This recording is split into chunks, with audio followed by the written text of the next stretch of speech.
یعنی کہ ہر مہینے میں 3 دن روزے، لیکن کئی روایتیں یہ بھی بتاتی ہیں کہ حضرت ابراہیم علیہ السلام پورے مہینے کے روزے رکھا کرتے تھے۔ حضرت موسیٰ علیہ السلام کے روزوں کا طریقہ سب سے الگ تھا۔ چنانچہ صحابہ اکرام کا کہنا ہے کہ حضرت موسیٰ علیہ السلام کو اللہ رب العزت نے لگاتار 3 مہینے روزے رکھنے کا حکم دیا تھا، اور ان روزوں کے فضل سے وہ اللہ سے ملاقات کریں گے اور ہم کلامی کا شرف حاصل کریں گے۔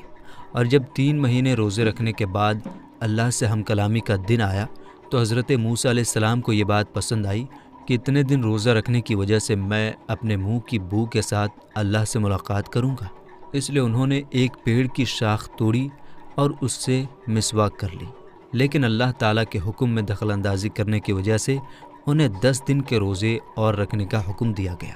دوستو، قرآن مجید کے اندر حضرت مریم رضی اللہ تعالیٰ عنہا کے روزوں کے بارے میں بھی بتایا گیا ہے۔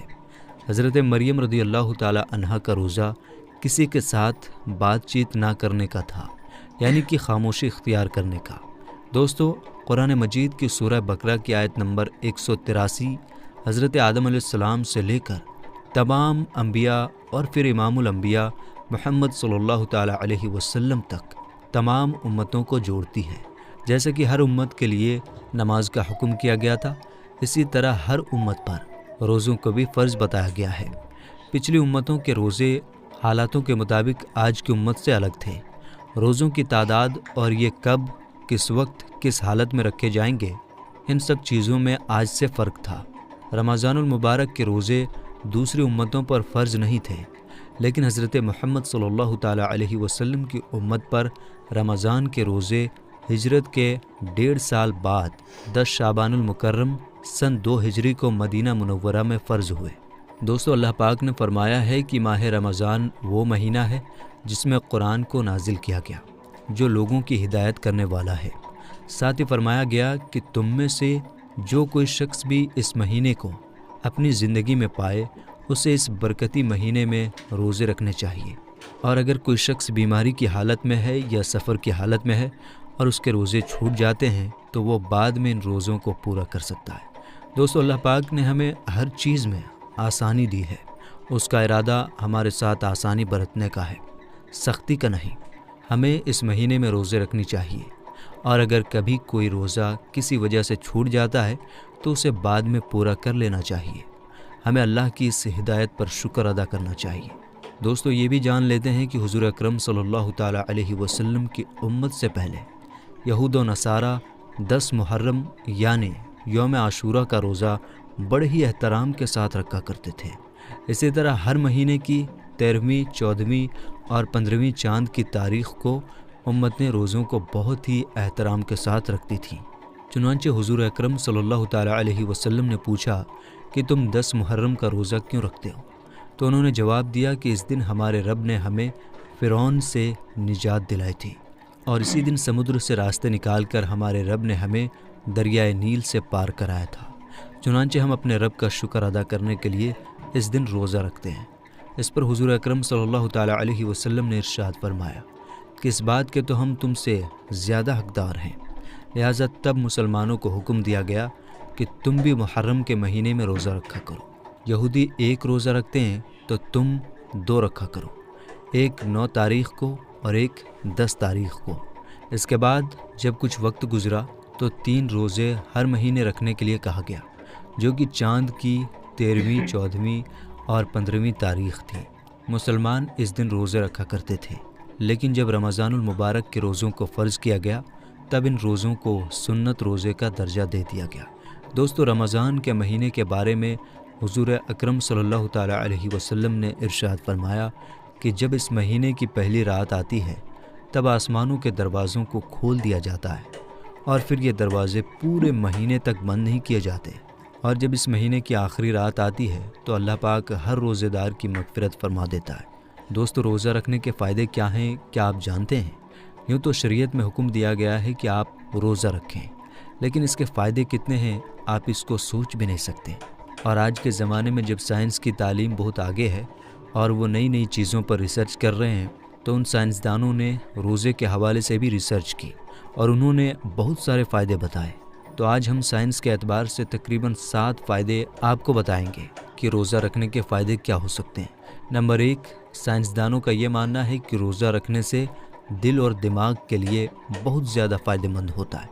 روزہ دل اور دماغ کو صحت مند بنا دیتا ہے، یہ پہلا فائدہ ہے۔ دوسرا فائدہ، جو شخص روزے میں رہتا ہے تو اس کا بلڈ پریشر نہ ہائی ہوتا ہے نہ لو ہوتا ہے، بلکہ جتنی ضرورت ہوتی ہے اتنی ضرورت میں اس کا بلڈ پریشر رہا کرتا ہے، جس کو آپ کہتے ہیں کہ بلڈ پریشر نارمل ہے۔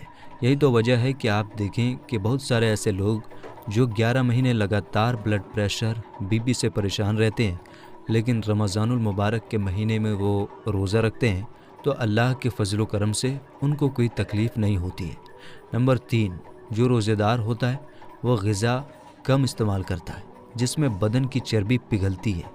یوں ہم سال بھر ہمارے بہت سارے ساتھی ایکسرسائز کرتے ہیں اور الگ الگ جگہوں پر پیسے دے کر ایکسرسائز کرتے ہیں، جم جاتے ہیں تاکہ بدن کی چربی پگھلے، واکنگ کرتے ہیں، دوڑتے ہیں اور نہ جانے کیا کیا کرتے ہیں۔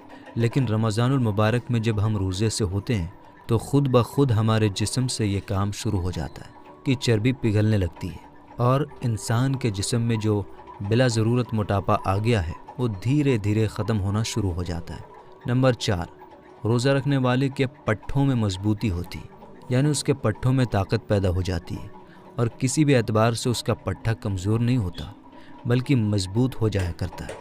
اس لیے حضور پاک صلی اللہ تعالیٰ علیہ وآلہ وسلم نے فرمایا کہ روزہ رکھا کرو، صحت مند ہو جاؤ گے۔ لوگ سوچتے ہیں کہ بھوکے پیاسے رہیں گے تو کیسے صحت مند ہو جائیں گے۔ روزہ رکھ کر دیکھیے کہ جسم کے اندر کتنے بدلاؤ آ جاتے ہیں، ایسے ایسے بدلاؤ کہ جن بدلاؤں کے لیے ہم سال بھر پیسہ خرچ کرتے ہیں، پھر بھی صحیح طریقے سے وہ بدلاؤ ہمارے جسم میں نہیں آ پاتا۔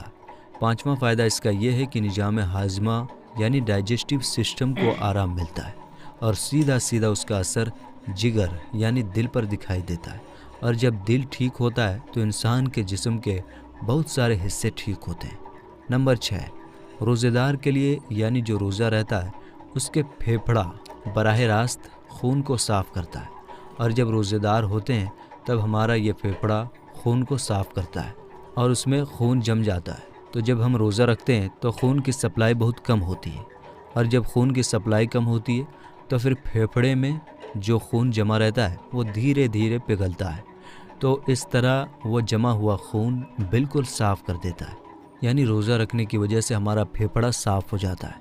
نمبر 7، خون میں غذائی مادہ کم ہو جاتے ہیں۔ جب ہم روزہ رکھتے ہیں تو خون میں غذائی مادہ کم ہو جاتے ہیں، تو پھر ایسی صورت میں ہوتا کیا ہے کہ ہمارے جسم میں جو ہڈیاں ہوتی ہیں، ہڈیوں کے اندر جو گودا پیدا ہو جاتا ہے تو وہ گودا خود بخود حرکت کرنے لگتا ہے، اور جب گودا حرکت میں آ جاتا ہے تو انسان کے جسم کو طاقت ملتی ہے، انسان کے جسم کو قوت ملتی ہے، اور انسان کی ہڈیوں کو مضبوطی ملتی ہے۔ اس طرح جب انسان کی ہڈیاں مضبوط ہوتی ہیں تو اس کا پورا جسم مضبوط ہو جایا کرتا ہے۔ اس کے علاوہ سائنسدانوں نے بہت سارے فائدے بتائے ہیں، تقریباً ہم نے 7 فائدے آپ کو بتا دیے۔ اللہ تعالیٰ سے دعا ہے کہ وہ ہمیں رمضان کے مہینے میں زیادہ سے زیادہ عبادت کرنے اور روزے رکھنے کی توفیق عطا فرمائے، اور ہمیں برائیوں سے دور رکھے اور ہمارے سبھی گناہوں کو معاف فرمائے، اور اللہ پاک ہمیں کہنے اور سننے سے زیادہ عمل کرنے کی توفیق عطا فرمائے۔ آمین ثم آمین۔ تو دوستو، اگر آپ کو یہ ویڈیو پسند آئی ہو تو ہمارے چینل کو لائک کریں، سبسکرائب کریں اور ہمیں کمنٹ میں ضرور بتائیں کہ آپ کو یہ ویڈیو کیسی لگی۔